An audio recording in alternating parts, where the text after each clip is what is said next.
ये आकाशवाणी गोरखपुर है। अब आप सोनी निगम से क्षेत्रीय समाचार सुनिए। प्रदेश सरकार ने बेसिक शिक्षा विभाग में कार्यरत 27,555 अंशकालिक अनुदेशकों का मानदेय 7,000 रुपये से बढ़ाकर 9,000 रुपये प्रति माह कर दिया है। 3,77,520 रसोइयों का मानदेय भी 1,500 रुपये से बढ़ाकर 2,000 रुपये कर दिया गया है। इसके साथ ही महिला रसोइयों को साड़ी और पुरुष रसोइयों को शर्ट पैंट भी दिया जाएगा। मुख्यमंत्री योगी आदित्यनाथ की अध्यक्षता में आज हुई मंत्रिपरिषद की बैठक में इस संबंध में प्रस्ताव को मंजूरी दी गई। लखनऊ में एक संयुक्त प्रेस वार्ता में मंत्रिपरिषद के फैसलों की जानकारी देते हुए कैबिनेट मंत्री सुरेश खन्ना, नंद गोपाल नंदी और संदीप सिंह ने बताया कि मंत्रिपरिषद के समक्ष कुल 10 प्रस्ताव आए, जिनमें से 9 स्वीकृत कर लिए गए। उन्होंने बताया कि पूर्वांचल एक्सप्रेस वे पर टोल टैक्स लगाने को भी मंजूरी दे दी गई है। आने वाले दिनों में ये प्रक्रिया शुरू होगी। पूर्वांचल एक्सप्रेस वे पर एम्बुलेंस और पेट्रोलिंग के लिए एजेंसी के चयन का प्रस्ताव भी स्वीकृत कर लिया गया है। श्री सुरेश खन्ना ने बताया कि अभी तक सरकार HPLC एथेनॉल को चीन से आयात करती थी, लेकिन अब मंत्रिपरिषद ने 10 लाख लीटर एथेनॉल के स्थानीय स्तर पर ही उत्पादन को स्वीकृति दे दी है। मंत्रिपरिषद ने विधानसभा सत्र के दौरान पटल पर रखे जाने वाले विधेयकों और प्रस्तावों के लिए श्री सुरेश खन्ना की अध्यक्षता में एक समिति के गठन को भी मंजूरी दे दी है। मंत्री बेबी रानी मौर्य, जयवीर सिंह और धर्मपाल सिंह इस समिति के सदस्य होंगे। प्रदेश में अब सभी मंत्रियों और लोक सेवकों को अपनी चल अचल संपत्ति का ब्यौरा सार्वजनिक करना होगा।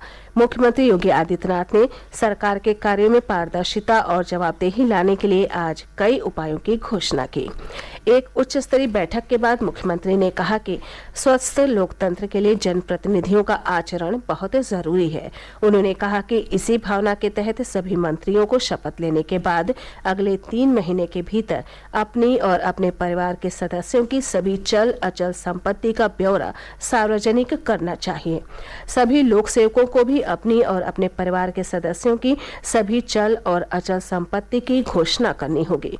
श्री योगी ने कहा कि ये विवरण जनता के लिए ऑनलाइन पोर्टल पर उपलब्ध कराया जाए। औषधि महानियंत्रक ने 6 से 12 वर्ष आयु वर्ग के बच्चों के लिए भारत बायोटेक द्वारा विकसित कोविड टीका कोवैक्सीन के आपात उपयोग को मंजूरी दे दी है।